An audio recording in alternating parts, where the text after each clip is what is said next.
Because I'd done my solo album, I realized how dogmatic I'd become with the guys, and I felt that maybe the time had come for me to let them do what they want to do.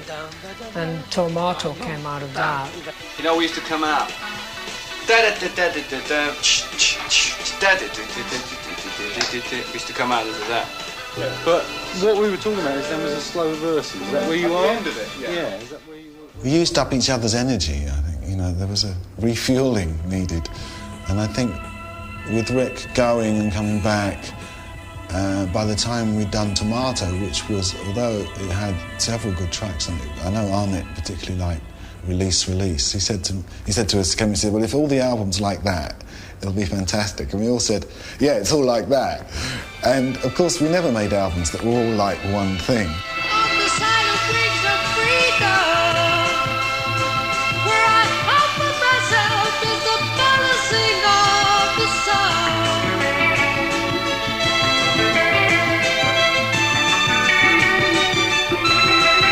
On the wings of celestial seasons, that would carry me on, makes the balance of being one.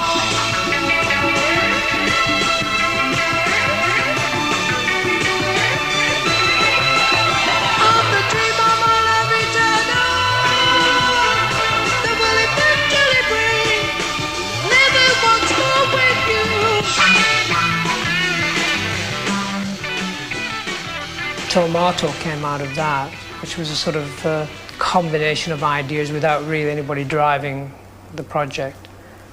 We didn't have a good producer.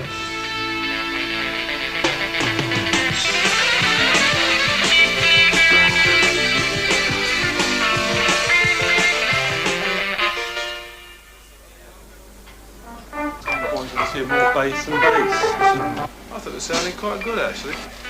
There you go. In some ways, it's not happening, is it? I thought that was quite happening up to that. Yeah, I enjoy playing it. There's just a few magic parts in the original that are not there anymore. I'd happily do it again, but, you know, I happily don't want to sort of go on pressing for that situation. Shall we go and do it again?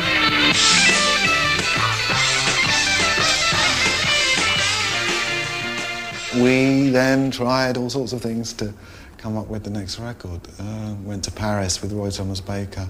I wasn't so sure about getting a producer, to be honest. We'd managed up till then. No disrespect to Roy Thomas Baker, but the band was unproducible at that moment in time. We just had this ridiculous time there where we just spent a fortune and had some great dinners and got very little done. That's the tragedy. There were some fantastic songs, great material, but the timing was wrong. Anyway, we didn't finish the album. We were in Paris and it was a mess and there was too much partying, you know. John and I used to end up in the studio at 10 o'clock in the morning and to try and make things work. And it ended up, it was in my drinking days. I have to explain, I used to drink for Great Britain and the Great British Olympic team. I've been teetotal for 6 years, but I can remember the glory days. And John and I used to go off, not on drinking sprees, but almost to drown our sorrows, because we could both see that we felt this was the end of an era. We weren't like we were, you know, we were gradually losing more and more this sort of commune sort of feeling, because, you know, those early records were like very communal feeling. We got tired of each other, you know. There was no respect anymore and we were all tired. And John basically summed it up by saying, this is not how I wanted it all to finish. This is not the band that I envisaged. This is not how I wanted it. And I said, John, I couldn't agree with you more. So we decided that John and I would leave.